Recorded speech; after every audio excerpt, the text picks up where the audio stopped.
जाहैबाय JNU campus बियो नै गासिबो बेवहाय फोरोंगिरि बिथांमोन JNU साख्रिआवलाफ्रा बेयाव थाजोबो।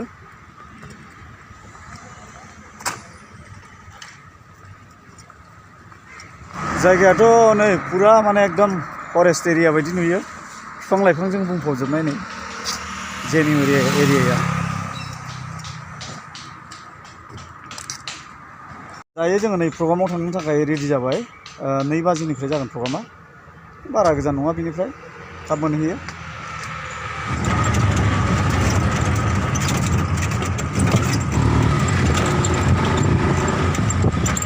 दायो नै हाबबाय जोङो सिङाव, हला बेनो नै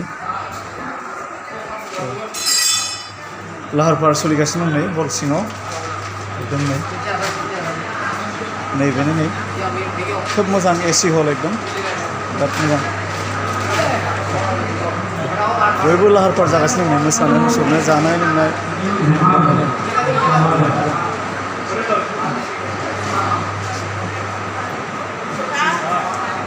प्रग्रामनि थाखाय रेडि जागासिनो दङ, लाहार फाहार जागासिनो दङ बयबो।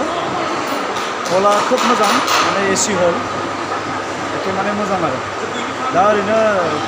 फुंनि माने जेंगा जानाय सोलिगासिनो दङ ओरैनो। दा माथो खालामनो, जोंनि कमिउनिटिनि मानसिया जाहैबाय दिल्लीयाव एसे खम नालाय, आरो थानायफ्राबो बयबो गाव गावबागाव माने साख्रि बायदियै गावबागाव जायगायाव जेनेबा एसे गोजान गोजान जायो, ज' जालायनायाव एसे सम नांगौ जायो। थेवब्लाबो बिथांमोना जे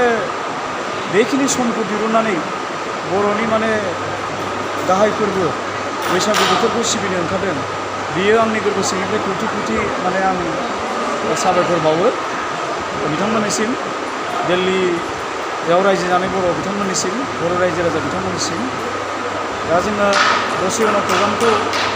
नुलांबाय थासिगोन, रायजोफोर हानायखिनिखौ आंबो नोंथांमोननो दिन्थिलांबाय थागोन। नैबे सारा जाहैबाय डिफेन्सनि सासे मोजां अफिसार, A ग्रेडनि अफिसार, बिथाङा बरपेटानिनो। आंबो फैनानै बिथांखौ लोगो मोनबाय, गोजोननाय मोन्दों। थेवबो बिथाङा मिउजिकखौ बावाखै, सासे अफिसारब्लाबो बिथाङा गिटार दामनो खोब मोजां मोनो। दा बिथाङा नै जागायदों जोंनि बे रंजालि बैसागु फोरबोनि सिगां सिगां बिथाङा जागायदों नै, खोब मोजां। फारि फारि लैहोर लैहोर फैहांगासिनो दं बयबो, फारि फारिनो साफानि उनाव साफा। जोंहा जानो गोनां समा आरो दसे दंबावो, आरो 1 घन्टा दंबावो, बेनिखायनो बिथांमोना फैगासिनो दं लासै लासैनो।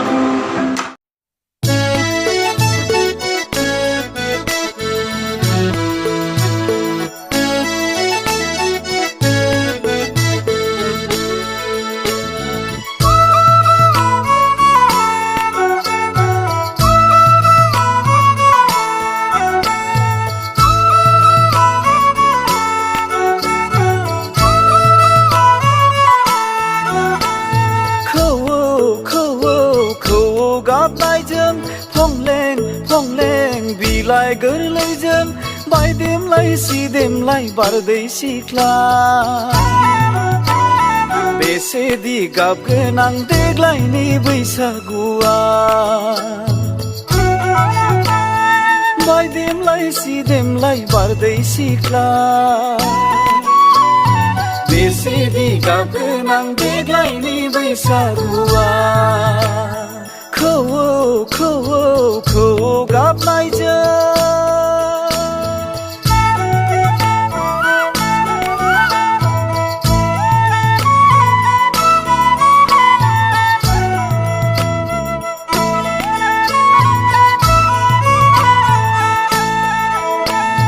लाइमोन बैसोआ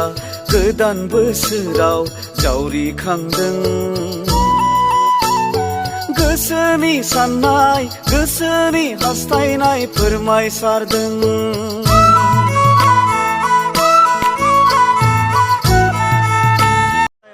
जगेन बसुमतारी, बिथाङा जाहैबाय बाक्सानि अरिजिनेलि, नाथाय दिल्लीयावनो बिथांमोना सेटेल जाबाय। दायो दिल्ली NCR बर' थुनलाइ आफादनि बिथाङा अर्गेनाइजिं सेक्रेटारि। दा बिथांनि सिगाङाव आं बेखौनो सोंनो सानदों जे नोंथांमोना जेरै दिल्लीयाव रायजो जानानै बर'नि हारिमुखौ दासिम बावलाङाखै एबा फैगौ समफ्रावबो बावनाय नङा, दायो बेखौ लोब्बा लानानै नोंथाङा आसामनि सिङाव थानाय बिटिआर एबा बिकेडब्लिउसिनि सिङाव थानाय बर'फोरखौ नोंथाङा मा खावलायहरनो सानो? गिबियावनो खुलुमबाय जा फंबाय फंजानि फिसा मोनसे चेनेल बियो बे चेनेलखौबो आङो बिथांनिफ्राय आंनि अननाय आरो सिबिनायखौ बावहरनो थाग्रोबाय आरो जाय खोनासंगिरि नोंथांमोनखौबो आंनि थोरफनिफ्राय आंनि गोसो सिंनिफ्राय हाजासे हामलायनाय आरो खुलुमनाय बावहरनाय जाबाय थारैनो बाथ्राया बेनो जाहैबाय बैसागु होनना बुङोब्ला खालि बे दिल्लीनिल' खोथा नङा बियो गासै अल अभार आसामल'थ' नंगौ बियो दुलाराय भारतबर्षआवनो बेसेबां बर'फोर दङ बिथांमोना खना खनलायाव थायो नालाय थेवब्लाबो जिहेतु बैसाग होननाय बोसोरा जोंनि बर'फोरनि एकदम हारिमुनि एंगारथारनो हायै मोनसे बियो फोरबो बे फोरबोखौथ' जोङो दा गामिथ' दिल्लीयाव गामि गैया नालाय गामि हिसाबै जों थांनो हाया गतिके जाहाथे गासैबो सुबिदा मोनसे लानानै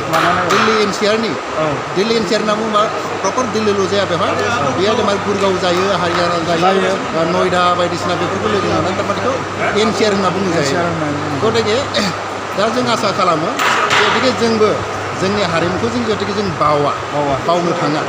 जाहाथे जोंनि बर' माहारिफ्रा जाहाथे बैसागो फोरबोखौ जोंनि रंजालि बैसागुखौ रावबो जाहाथे बावा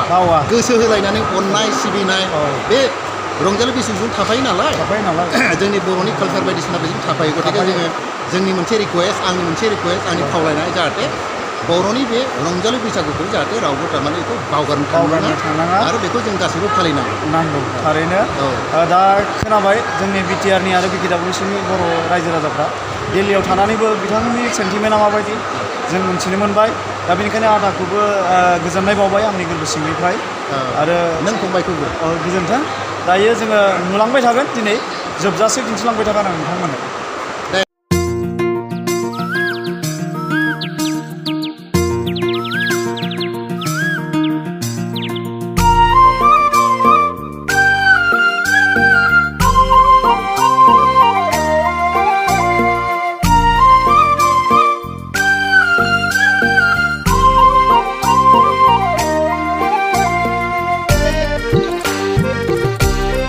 बे समाव बेखौनो खावलायगोन जोंनि गासै बुहुमाव थानाय बर' फिसाफोरखौ आं बेखौनो खावलायगोन जे दिनै जेरैबायदि दिल्लीनि बर' रायजो राजा बिथांमोना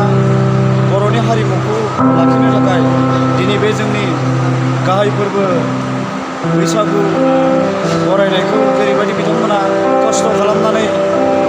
दिनै बेवहाय रंजानो लादों थिग बेबायदिनो बुहुमनि खना खनला थानाय गासै बर' रायजो राजा बिथांमोनाबो जाहाथे गाव गावनि हारिनि हारिमुखौ जेरावखि थाया मानो नैबे बोथोराव बयखौबो लाखिगोन होननानै आं खावलायबाय आरो आसा खालामबाय खुलुमबाय रायजोफोर दा बे समाव आं नै दिल्लीयाव दंफैयो बेखौथ' नोंथांमोना मिथिबाय थाखादों दायो आं दिल्लीयाव जोंहा सार सासे लोगो मोनदों सारा सासे डिफेन्सनि माने खोब मोजां अफिसार बा गिदिर अफिसार बियो जोंनि बर'नि गेजेरनिफ्राय जानो हानायाव आंहा गोबां गोग्गानाय दं एबा सारनिसिम आं साबायखर बावदों आरो सारमोननि एरियानाथ' मिथिखागोन दा जायफोर मिथिया बिथांमोनाबो मिथिनानै ला दा गिबियावनो आं सारखौ खावलायगोन सारा गावनि मुंखौ गावनि खुगाजोंनो आरो सारनि डिजिगनेसनखौ गावनो होगोन सारा बेजों लोगोसे जोंनि बिटिआरनि आरो बिकेडब्लिउसिनि सिङाव थानाय बर' रायजो राजाफोरखौ बैसागुनि सोमोन्दै माबाफोर मेसेज हरगोन नामा सारखौ आं खावलायगोन खुलुमबाय रायजोफोर आरो बिनिफ्राय आङो रंजालि बैसागोनि गाहाम हामलायनायखौ बावहरबाय आंनि मुङा अथुल बसुमतारी आङो बाक्सा डिस्ट्रिक्टनि माने गान्थि गामिनि आरोखि आच्छा मेट्रिक पास जानानै ओमफ्राय फैबाय कटन कलेजाव फरायबाय आसाम इंजिनियारिं कलेजाव फरायनानै आङो माने UPSC एग्जाम होनानै Indian ordnance factory service ministry of डिफेन्सआव साख्रि मोन्दों आरो बेनिफ्राय आं बेयाव 1991आव जइन खालामदों बेनिफ्राय दाबो आङो बेयावनो दङ बेनिफ्राय दा प्रेजेन्टलि आङो माने मिनिस्ट्रि अफ डिफेन्सआव डिपुटि डाइरेक्टर जेनेरेलाव दङ आरो खोनाबाय दा रायजो दा बेयाव जोङो नाजाबोदों जोंनि माहारिनि गोबां रायजो राजा बेनिफ्राय फोरोंगिरि मेलेमजिबि मानसिफोर दङ जों बिसोरखौ गासिबो मोनसे प्लेटफर्माव लाबोनानै मोजां खालामनो सेस्था खालामदों माने नाजादों आरोखि जाहाथे इयुन जोलैफोरा जाय माने गामिनिफ्राय जोंनि आसामनिफ्राय फैनानै फरायफैयो बिसोर नुयो जे जोंनो मोनसे कमिउनिटि दङ स्ट्रं कमिउनिटि बिसोर फिल कनफिडेन्ट एन्ड माने गावखौनो प्राउड फिल खालामो इनि उद्देশ্যआव माने बिनि थांखि लानानै जोङो नाजाबोदों बेयाव गोबां मानसि फैबाय प्रफेसारफोर बहुद दङ दिल्ली इउनिभार्सिटियाव दङ जवाहरलाल नेहरू इउनिभार्सिटियाव दङ दिल्ली टेक्निकेल इन्जिनियारिं कलेजावबो दङ आरो बेफोर दिल्ली NCR आव गुबुन प्राइभेट इउनिभार्सिटिफोरावबो प्रफेसारफोर दङ बेयो जोंनि कारणे मोनसे माने गोग्गाथाव बाथ्रा आरो बेखायनो गाजा गोमजायै जोङो फालिबाय दङ एबारबो जागोन जोंहा फुंजाया बेखौ जोंनि दिल्ली NCR बर' थुनलाइ आफादनिफ्राय साबायखर बावो फुंजाखौ माने आसामनिफ्राय फैनानै जों बेयाव पार्टिसिपेट खालामनो फैदों दायो दा बेनिफ्राय BKW निनो काउन्सिल BKWSC काउन्सिल बर' कसारि वेलफेयार अट'नमास काउन्सिल BKWAC नोंथांमोननि बाथ्राखौ जों मिथिगौ कारन बेयाव जा निरला रामसायारि बे गहपुरनि बियो माने जवाहरलाल इउनिभार्सिटियाव माने प्रफेसार BKWAC नि बाथ्राखौ बुङो बियो बेखौ BTC जादोंब्लाबो बे गहपुरनि सनितपुरनि मानसिफोरा दाबो जेनेबा इनक्लुडेड जायाखै आरोखि बेयाव दुखु फोरमायो बियो बे बाथ्राया नंगौ दा आं बुंथ'बाय दायो दे आं बुहुद बाथ्रा बुंबाय आंखौ सिदा बुंग्रा मानसि खिन्थु दै सारनिसिम गोजोननाय बावबाय दा बेखिनिखौ फोरमायनायनि थाखाय आरो सारा बुंदों जे दा फैगौ समफ्राव माने बेफोरबायदि बर'नि रंजालि बैसागुखौ एबा जिखुनु बर'नि फोरबोफोरखौ गाजा गोमजायै फालिलांनो सेस्था खालामगोन होननानै सारा खोथा होदों आरो थारैनो नुबोबाय थादों जोङो ससियेल मिडियायाव एबा जोङो माने इलेक्ट्रनिक्स मिडियायाव जों नुबाय थाखायो जे दिल्लीनि बर'फ्रा मा मावगासिनो दं बा मुम्बाइआव थानाय बर'फ्रा मा मावगासिनो दं जोङो गासैबो बर'फोरखौनो अननाय बा खुलुमनायजों जों बरायगोन एबा बर'नि हारिमुखौ लाखिनो थाखाय खावलायगोन गोजोन्थों खुलुमनाय बावहरबाय आरो रायजोफोर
नै दा प्रक्रिया जारी है नै आं एसे लास्टाव मोनदों स्थान पर बैठे रहे और धूम्रपान ना करें